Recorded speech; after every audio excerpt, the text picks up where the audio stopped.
Bismillahirrahmanirrahim. Hello everyone, I'm Dr. Mohsin.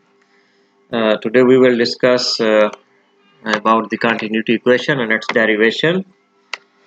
Let us consider a 3D fluid element as presented in the figure whose dimensions are dx, dy and dz in x, y and z direction. And let rho is the density of the fluid. Uh, the derivation of the continuity equation is based on the conservation of mass uh, or the mass conservation theory. That is, we know that uh, mass in minus mass out is equal to mass stored in the element or the portion under study. So here we will present theory of mass of conservation as m dot in minus m dot out is equal to m dot stored. यानी जो कि मास कितना inflow हुआ है, ये जो portion एक element लिया इसके अंदर, माइनस जितना इसके अंदर इसमें से आउट हुआ है. इन माइनस आउट करेंगे जो कि जितना भी उसके अंदर स्टोर रह गया वो इसके इक्वल आ जाएगा. ये है हमारी theory of mass of conservation जो है. सो लेफ्ट साइड वाले जो पिक्चर है डेरिवेशन है, इस पे आते हैं. we will start it from the in x direction. अगर उसी हम फ्लूइड एलिमेंट को यहाँ पिक्चर भी मैंने दोबारा प्लेस कर दिया है.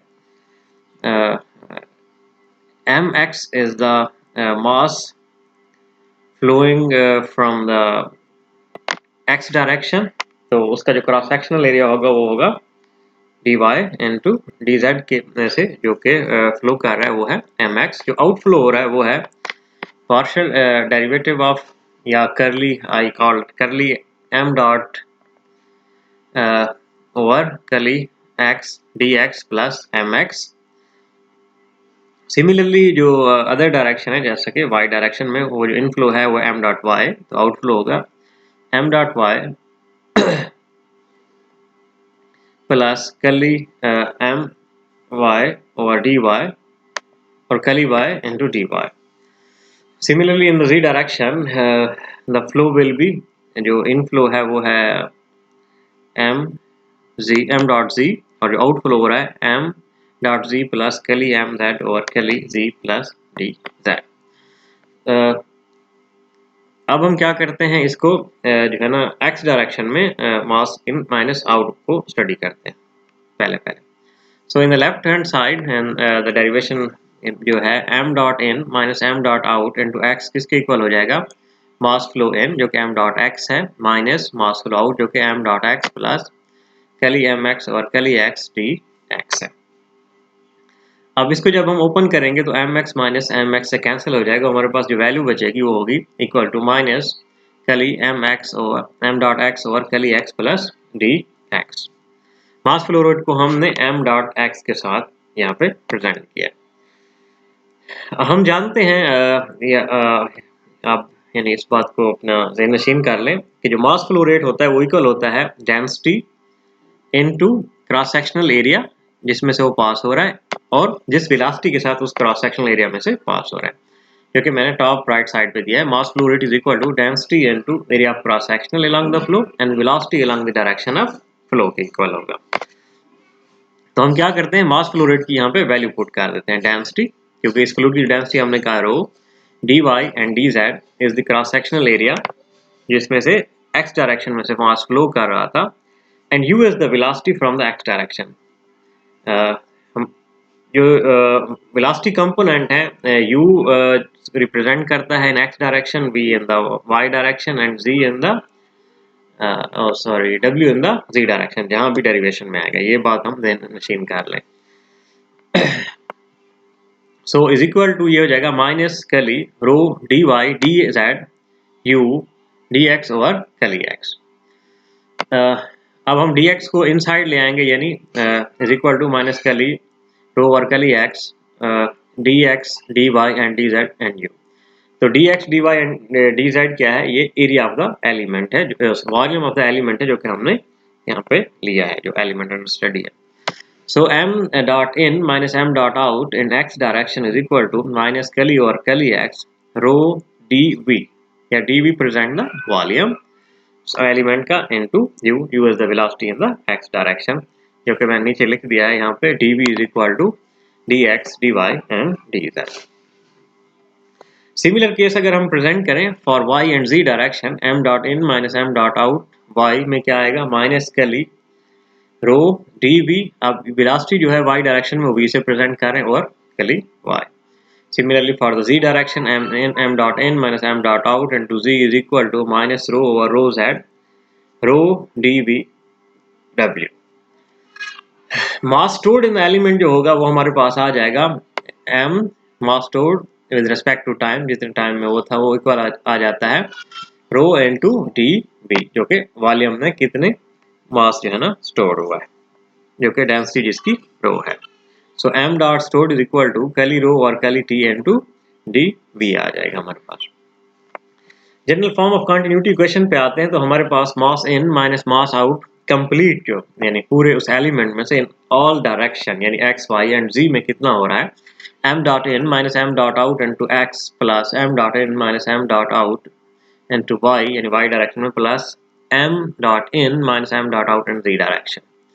So m dot in minus m dot out is equal to minus Kelly or Kelly x यानी Kelly rho over Kelly x u plus Kelly rho over Kelly y v plus Kelly rho over Kelly z into w dot dv आ जाएगा हमारे पास। ये मास in minus mass out जो हम सारा put करेंगे हमारे पास ये आ जाएगा। dv कांस्ट है सिमिलर है सब में, उसको भी हमने बाहर ले लिया है और माइनस साइन को भी हमने बाहर ले लिया।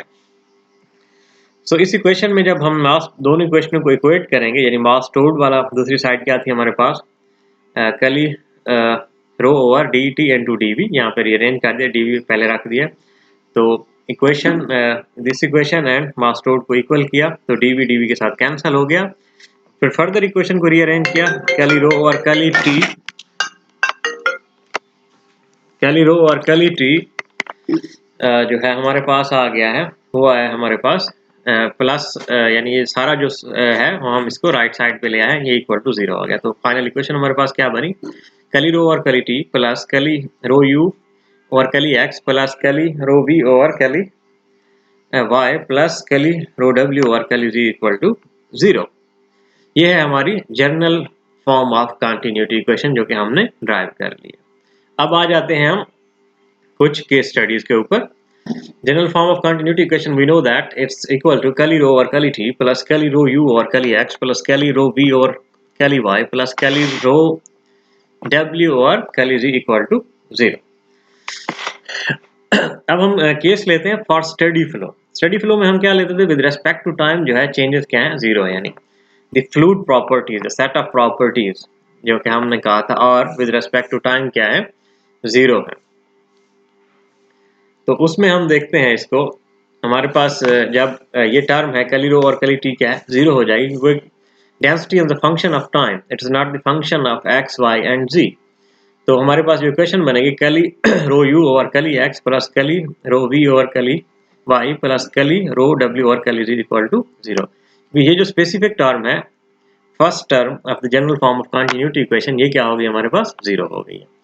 लेकिन अगर आप यहाँ पे देखें कि सब में रो कांस्टेंट है, रो इज हेयर, लेकिन हमने इसे कॉमन लेके दूसरी साइड पे 0 के साथ मल्टीप्लाई नहीं किया या डिवाइड नहीं किया, उसे 0 नहीं किया बिकॉज अभी मैंने जैसे डिस्कस किया कि rho is the function of time, यहाँ पे rho is not the function of x y and z. तो यहाँ पे एक्स वाई और जी में रो चेंज हो सकती है with respect to time change नहीं होगी। इस वजह से जैसे हम इसको फॉर स्टेडी फ्लो कंडीशन में रो जो है ना हम कॉमन नहीं लेंगे।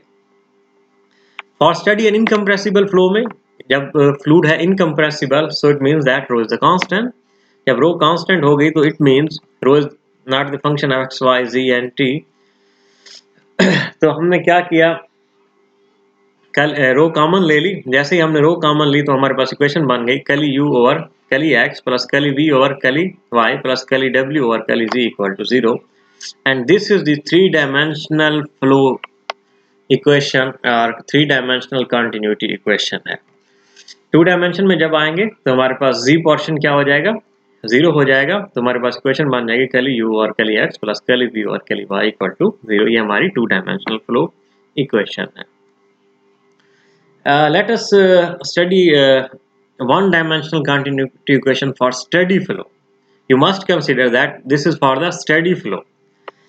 अब हम क्या करते हैं, दोबारा एक फ्लूइड का एक एलिमेंट लेते हैं जिसमें से फ्लूइड पास कर रहा है विद वेलोसिटी ऑफ u. तो x डायरेक्शन में है, वन डायमेंशनल में है, m डॉट x इनफ्लो है and outflow is m dot x plus curly m dot x और curly x into dx. So mass in minus mass out equal to mass stored, जो general है वो किसके equal हो जाएगा, सिर्फ x direction के. तो mass in minus mass out is equal to mass in minus mass out in x direction. So we presented here m dot x minus m dot x plus Kelly mx or Kelly x dx is equal to rho Kelly rho dv और dt. ये हमने जैसे drive की थी. अभी हमने कहा जैसे flow is a steady flow, हम इक्वेशन किसके लिए ड्राइव कर रहे हैं, steady flow. Then the term curly rho और कैली टी क्या हो जाएगी, ये हो जाएगी zero. So the right side of the equation is equal to zero. और इधर क्या हो जाएगा, वो एम एक्स से कैंसिल हो गया. Minus curly m dot x और curly x into d x is equal to zero. हमारे पास जो इक्वेशन आ गई वो ये आ गई. सो हमारी जो इक्वेशन है minus curly m dot x और curly x is equal to zero. और अगर हम उसको फिर उसी तरह पुट करें, मास फ्लो रेट किसके इक्वल होता है, density into cross sectional area into velocity. So this is minus Kelly rho a u over Kelly x is equal to 0.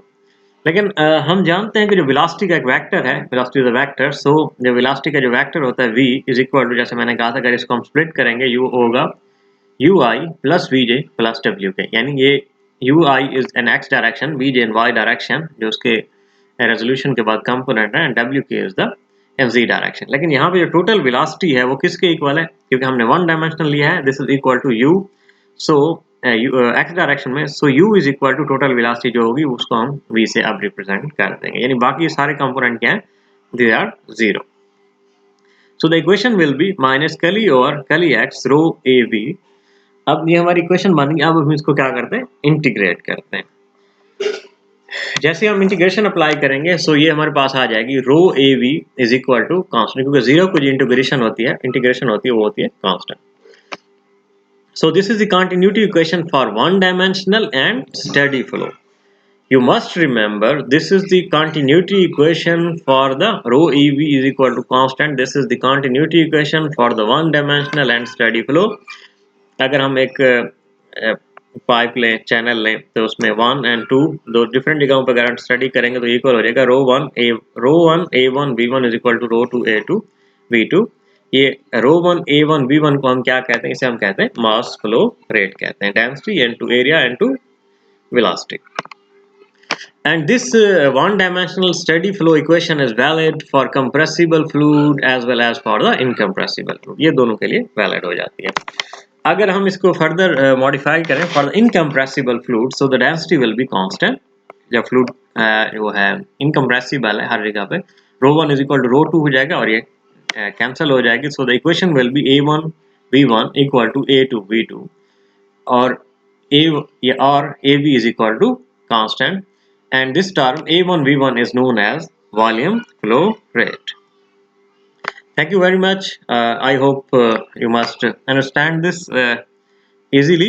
If you have any question, you can ask me through the campus system